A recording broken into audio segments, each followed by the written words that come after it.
Hello dear student, good afternoon. कल की class में हमने बात की थी शून्य कोटि की अभिक्रिया, प्रथम कोटि की अभिक्रिया के लिए समाकलित वेग समीकरण। आज काफ़ी इम्पोर्टेंट टॉपिक हम बात करने वाले हैं, डिस्कस करेंगे अभिक्रिया के अर्धायुकाल के बारे में, हाफ लाइफ और हाफ एज ऑफ रिएक्शन के बारे में। ये काफ़ी इम्पोर्टेंट टॉपिक है और हर बार इससे बोर्ड एग्जामिनेशन में क्वेश्चन पूछे जाते हैं।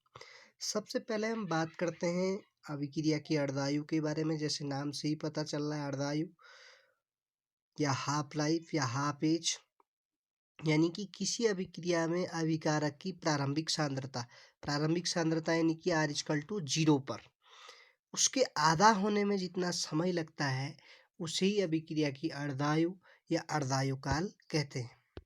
इसको हम ऐसे डिस्कस करते हैं। माना स्मॉल t=0 पर, जब समय प्रारंभ में था t=0 था, उस समय R=R0 था, यानी कि अभिकारकों की जो सांद्रता थी वो प्रारंभिक थी, R0 थी अभिकारकों की प्रारंभिक सांद्रता। और जब t हाफ हो गया, टोटल जो टाइम था, एक तो t=0 पे लिया हमने पहले समय पर, और जब टोटल जो t था वो हाफ हो गया, तब उस समय जो अभिकारकों की सांद्रता है वो R0/2 हो जाएगी। जब t हाफ हो जाएगा तो अभिकारकों की सांद्रता भी R0/2 हो जाएगी। इसलिए शून्य कोटि की अभिक्रिया के लिए हम अर्धायुकाल पढ़ते हैं। सबसे पहले इसके लिए हम इक्वेशन प्रूव करेंगे। शून्य कोटि की अभिक्रिया का समाकलित वेग समीकरण कल हम पढ़ चुके हैं। RT=- KT + R0। शून्य कोटि की अभिक्रिया है तो इसलिए वहाँ पर R⁻0 हो गया था, तो R⁻0 की वैल्यू 1 हो जाएगी। और RT=- K, जहाँ पे वेग के वेलोसिटी कांस्टेंट है, और R0 यहाँ पर हम अर्धायुकाल के लिए ले रहे हैं, इसलिए यहाँ पे प्रारंभिक सांद्रता R0 है। आगे इसलिए R0/2 हम उसी इक्वेशन को इस फॉर्म में भी लिख सकते हैं, -KT of half plus R0। एक तो हमने t=0 पे लिया इससे पहले वाला, अब हम यहाँ पे हाफ पे ले रहे हैं, तो इसलिए R0/2 -K, वेलोसिटी कांस्टेंट के कांस्टेंट है, T of half plus R of 0। अब यहाँ पर हम KT ऑफ हाफ को आगे ले लेते हैं, तो इसका पक्षांतर करने पर हमें इक्वेशन ऐसी प्राप्त हो जाएगी, KT of half R0 minus of R0/2। फिर हम KT ऑफ हाफ की वैल्यू निकालेंगे, तो यहाँ से 2 की मल्टीप्लाई कर देंगे, 2 ऑफ R0 माइनस R0/2, तो ये हो जाएगा R0/2। यहाँ से T हाफ की वैल्यू निकालेंगे तो K कांस्टेंट है, K की मल्टीप्लाई नीचे होगी R0/2 की। तो ये हाफ लाइफ का इक्वेशन है for zero order of reaction के लिए।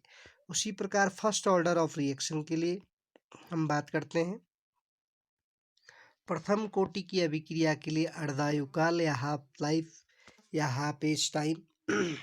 तो प्रथम कोटि की अभिक्रिया का समाकलित वेग समीकरण कल हम पढ़ चुके हैं, जहाँ पे ln log को बता रहा है लॉग के फॉर्म में, RT=- KT ln of R0। समय t=0 पर R=R0 होगा, लेकिन जब t हाफ हो जाएगा तो समय R0/2 हो जाएंगे रिएक्टेंट जो उनकी सांद्रता है, तो यहाँ से RT=R0/2 हो जाएगा। आगे इसी इक्वेशन को हम इस फॉर्म में लिख सकते हैं, KT= ln of R0 minus ln of RT, क्योंकि हम ये फॉर्मूला जानते हैं log of m/n = log m minus log n। अब यहाँ पे log को हमने ln ऑफ x के रूप में लिख दिया, ln ऑफ y के रूप में लिख दिया, तो ln ऑफ x/y यही सेम फॉर्मूला लगा दिया log m/n वाला, तो log m minus log n। ln of xy को log ऑफ xy कह सकते हैं, log of x minus log of y। यहाँ से log of ln of x की वैल्यू होती है log base e of x, जहाँ पे नीचे लिखा है इसको log बेस e बोलते हैं, log base e of x। और ln ऑफ x की वैल्यू, इसके लिए एक फॉर्मूला इस प्रकार का भी होता है, ये रिलेशन है इसमें लॉग 10 बेस के टर्म्स में 2.303 into log of 10 log base of 10 of x पढ़ते हैं इसको।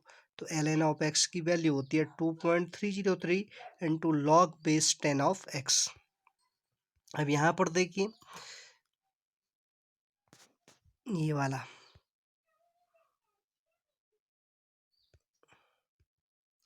हाँ, तो K T L N of R zero minus L N of R T को हमने K T equal to L N of R zero minus R T ले लिया, क्योंकि लॉग एम बाई एन बराबर क्या हो जाएगा, log M minus log N, जहाँ पे एल एन लॉग को रिप्रेजेंट कर रहा है। तो टी की वैल्यू निकाली हमने, एक के इधर ले लिया हमने 1 K L N of R zero by R T, और मैंने एल एन ऑफ एक्स की वैल्यू हमने अभी यहाँ पे पढ़ दिया है 2.303 into log of base 10 of X होता है। तो T equal to 2.303 upon K log base of 10 R zero by R T.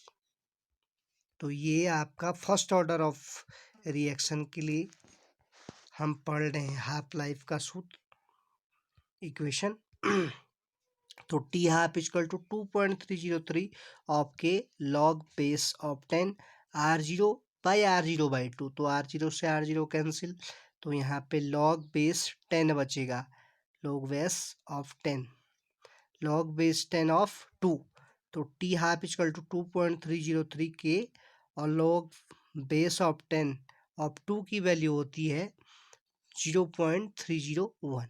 तो यहाँ पे हमने वैल्यू सेटिस्फाइड कर दी है। तो टी हाफ यहाँ पे हम इसको जब मल्टीप्लाई करेंगे 2.303 की 0.301 से, तो ये हमें वैल्यू प्राप्त हुई 0.693 ऑफ के। तो ये टी हाफ यानी कि हाफ लाइफ या हाफ एज ऑफ रिएक्शन है किसके लिए, फर्स्ट ऑर्डर ऑफ रिएक्शन के लिए। तो इसलिए हमने सेकेंड ऑर्डर और फर्स्ट ऑर्डर दोनों के लिए पढ़ा है, और ये दोनों के लिए ही अलग अलग फॉर्म में पूछा जा सकता है एग्जाम में, बड़े मार्क्स या छोटे मार्क्स के रूप में। Thank you very much.